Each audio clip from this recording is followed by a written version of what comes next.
The poll that turned a great season into a movement. This is where we circle back to where we started, that landslide vote. On July 17, 2026, the WTA made it official. Alex Eala was named Star of the Swing for the 2026 grass court season. The numbers, once you actually sit with them, are almost hard to believe. Eala captured 2,164 of the 2,442 total votes cast, 89%.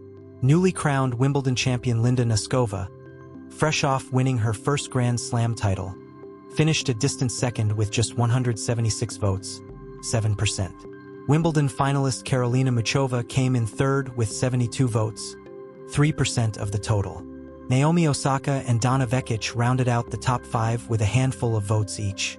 Think about what that actually means. A player who didn't even win a single tournament during the swing, no WTA 500 title, no Grand Slam trophy, not even a Wimbledon final appearance, beat out the actual Wimbledon champion for player of the swing, and it wasn't close enough to call a contest. It was, by any reasonable definition, a mandate.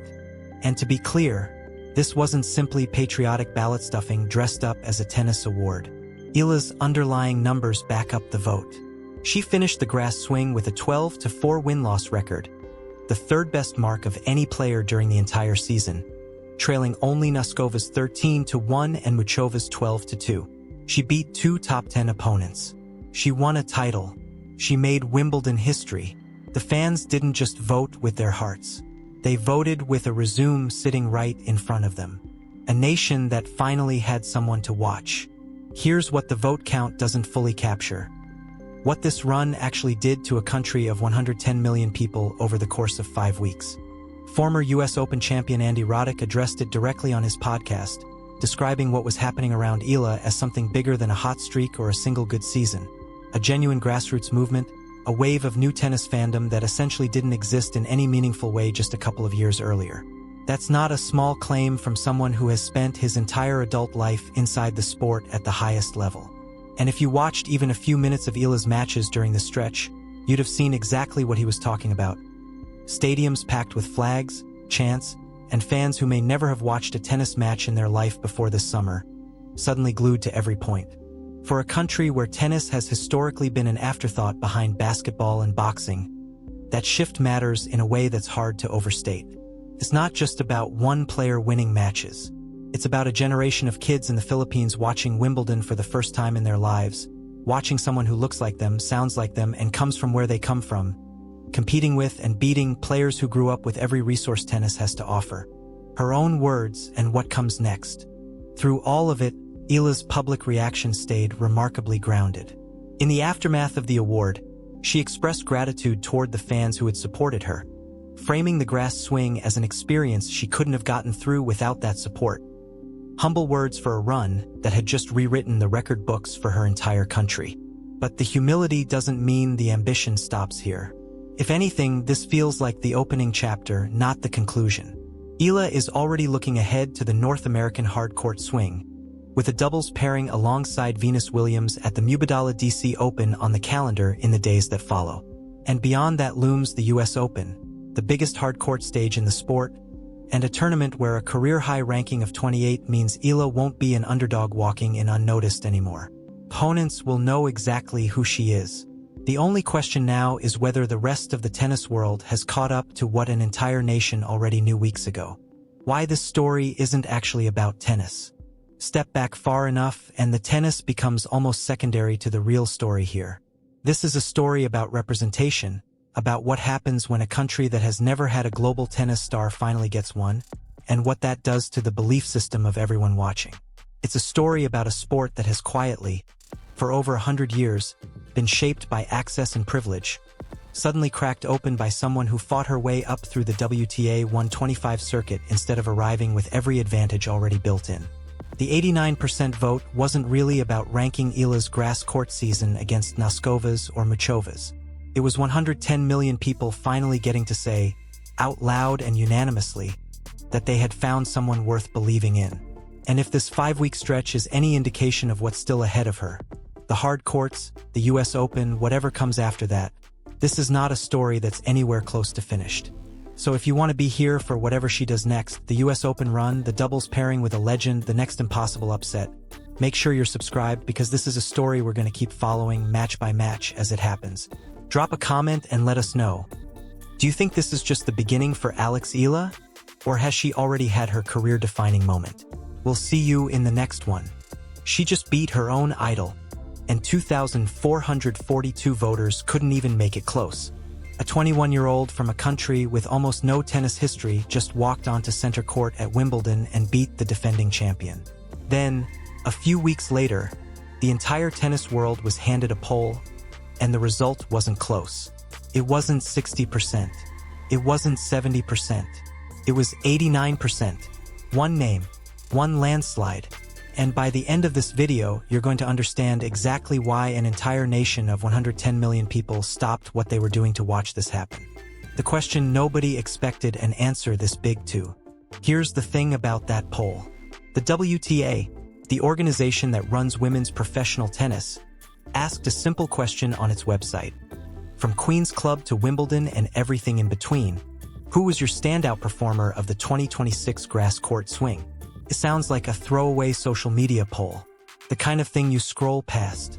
Except this time, something strange happened. Out of 2,442 people who signed up and voted, 2,164 of them picked the exact same name. Not the reigning Wimbledon champion, not the runner-up, one player.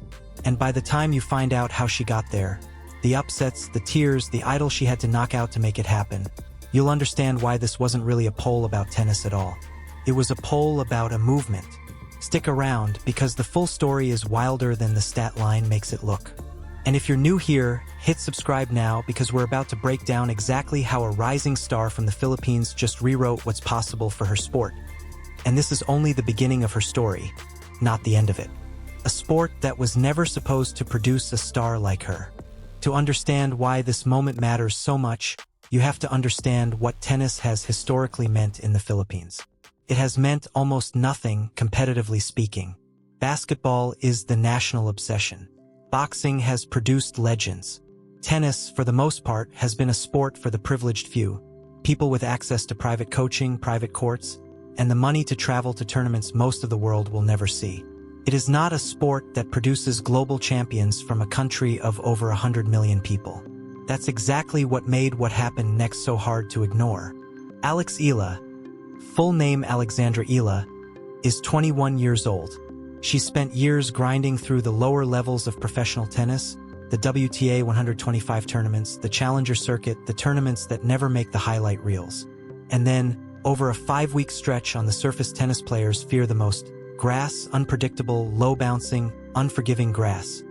She put together a run that nobody saw coming. Not the pundits, not the bookmakers, possibly not even Eala herself.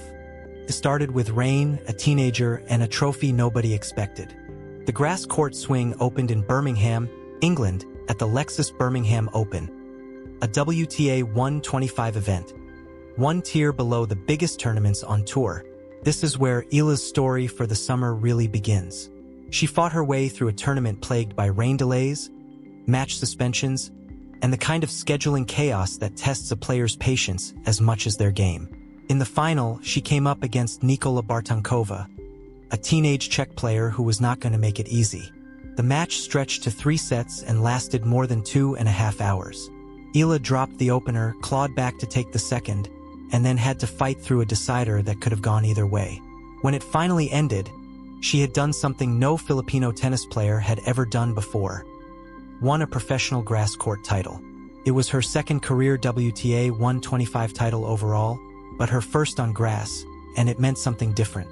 Grass had never been considered her surface. Now it was the surface where she just made history. That title alone would have been a nice story.